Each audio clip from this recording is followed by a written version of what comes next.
Distinguished guests, ladies and gentlemen, I'm pleased to have this welcome opportunity to speak to you at this international forum organized by our Hong Kong Foundation.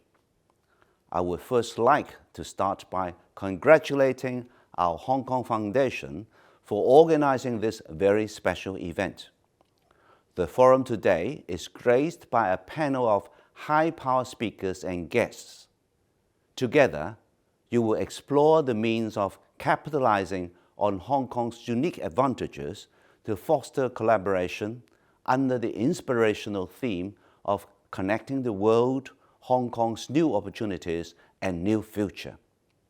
Last month, the first session of the 14th National People's Congress concluded victoriously in Beijing.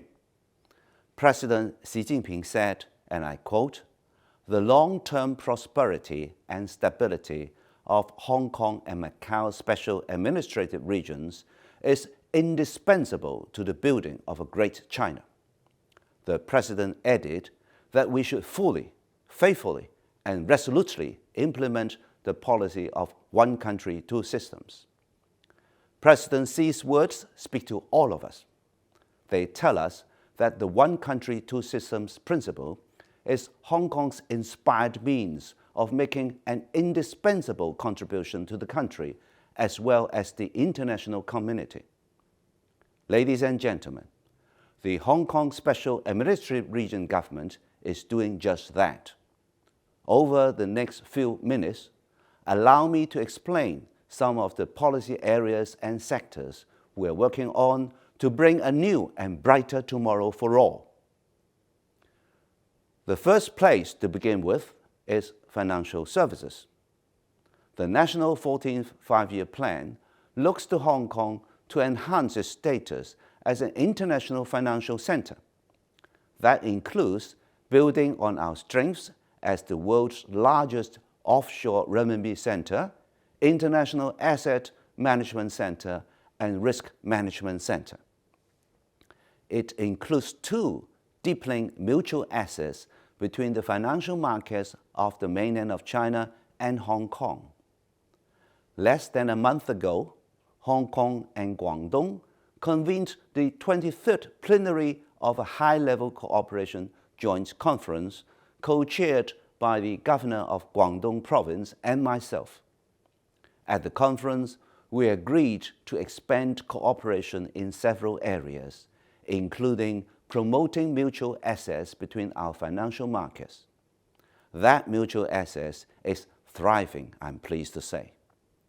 The average daily buy and sell values of Stock Connect's northbound and southbound trading have surged to over 97 billion renminbi and nearly 44 billion Hong Kong dollars. That represents increases of 16 times and 46 times from when the scheme was launched in 2014, respectively. Last month, the exchanges in Shanghai, Shenzhen, and Hong Kong expanded the scopes of stocks under Stock Connect, adding foreign company stocks under southbound trading. Our renminbi business continues to expand. At the end of 2022, Hong Kong's renminbi deposits reached nearly 1 trillion. Hong Kong processes about 75% of global offshore renminbi payments. Last year, the governments of Shenzhen and Hainan issued offshore renminbi local government bonds in Hong Kong, with each issuance amounting to 5 billion renminbi. This welcome moves would boost the renminbi financial products available here while promoting the internationalization of the renminbi. That's an encouraging start, and rest assured, we're working with the mainland to expand participating institutions and products. We are also working to promote green investment with our motherland. Last year, the Hong Kong Exchange signed an MOU with Guangzhou's China Emissions Exchange. It focuses on carbon finance cooperation, including the possible development of a carbon center in Guangdong, Hong Kong, Macau, Greater Bay Area, a cluster city development with a population of over 86 million. Last October, Hong Kong Exchange launched Core Climate, an international carbon marketplace. To date, it is the only carbon market offering both Hong Kong dollars and renminbi settlement for the trading of international voluntary carbon credits. We are also collaborating with the mainland in financial technology, conducting cross-boundary trials to speed up the launch of products and cut development costs. Pilot tests are taking place on the use of e-CNY in cross-boundary payments, and that only underlines our deepening collaboration with the mainland in technology. The 14th National Five-Year Plan expressly supports the development of Hong Kong as an international I&T center. We are well on our way there, ladies and gentlemen. The Shenzhen, Hong Kong, Guangzhou Science Technology Cluster has been ranked second in the world for 3 consecutive years by the Global Innovation Index. The Shenzhen Hong Kong Innovation and Technology Cooperation Zone, which brings together the Hong Kong Shenzhen I&T Park and the Shenzhen I&T Zone, showcases the close collaboration between the governments of Hong Kong and Shenzhen. We are now working towards a cross-boundary policy on I&T cooperation. It covers the flow of I&T material, capital, data, and people between Hong Kong and Shenzhen.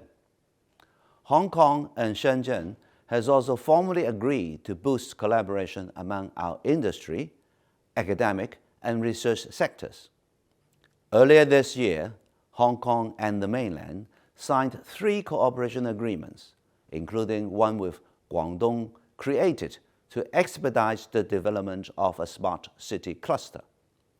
Last month in Beijing, I witnessed the signing of an arrangement between the Hong Kong SAR government and the Ministry of Science and Technology of China on expediting our development into an international I&T center. Beyond our growing economic and I&T ties with the mainland, we continue to seek opportunity with the world at large, thanks to the unique principle of one country, two systems that ensures our unparalleled connectivity with the world. There is no better illustration of that than our free trade agreements. To date, we have signed 8 FTAs with 20 economies. They include our FTA with ASEAN, which entered into force just over 2 years ago. Last year, I'm pleased to note our trade in goods with ASEAN reached an all-time high of more than $165 billion. Our cooperation is evident as well in the abundance of ASEAN regional headquarters and offices here in Hong Kong. ASEAN's 10 member states are all founding members of RCEP, the Regional Comprehensive Economic Partnership. RCEP is now the world's largest free trade agreement, and Hong Kong is determined to be part of it. For good reason. RCEP members last year accounted for 71% of Hong Kong's total merchandise trade and 46% of our trade in services in 2021. No less important, Hong Kong can play a critical role in building regional economic integration through RCEP. We are, after all, the gateway connecting our motherland to the rest of the world. We are seeking early accession to RCEP and count on the continuing support of RCEP members and the distinguished guests of today's forum.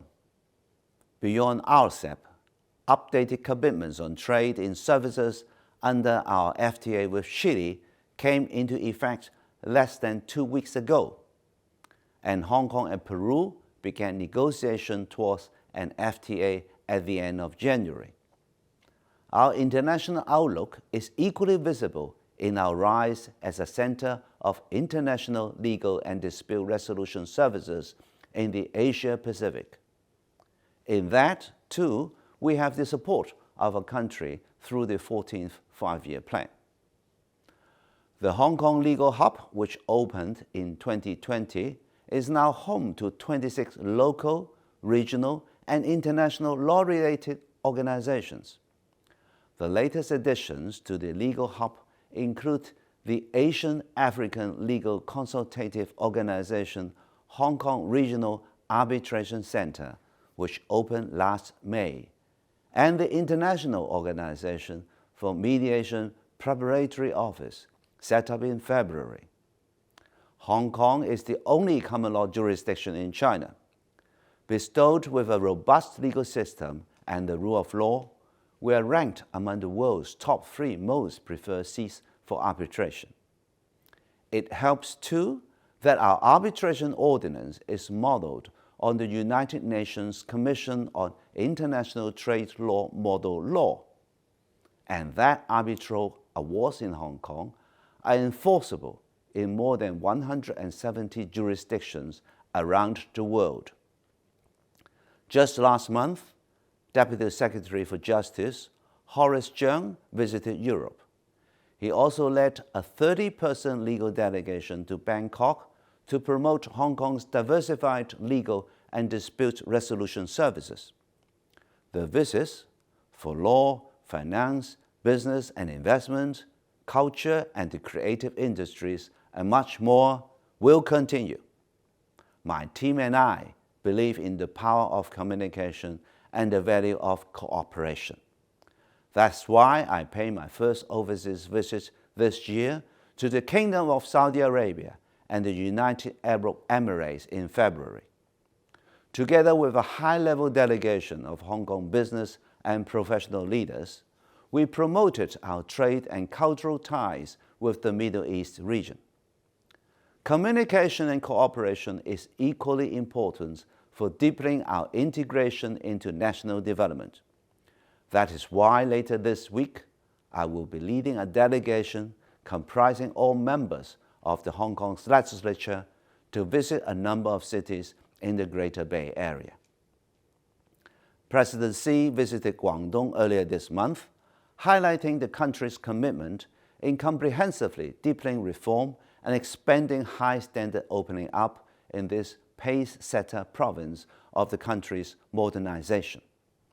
This year marks the 45th anniversary of our country's policy of reform and opening up. Hong Kong played a part in the opening up of our motherland 45 years ago, and we are pleased and proud to play a role in its continuing progress through one country, two systems, and with the unwavering determination and innovative spirit that has long powered Hong Kong's remarkable success. My thanks again to our Hong Kong Foundation for organizing today's forum. I wish you all a memorable day, alongside new opportunities and the best of business collaboration. Thank you very much.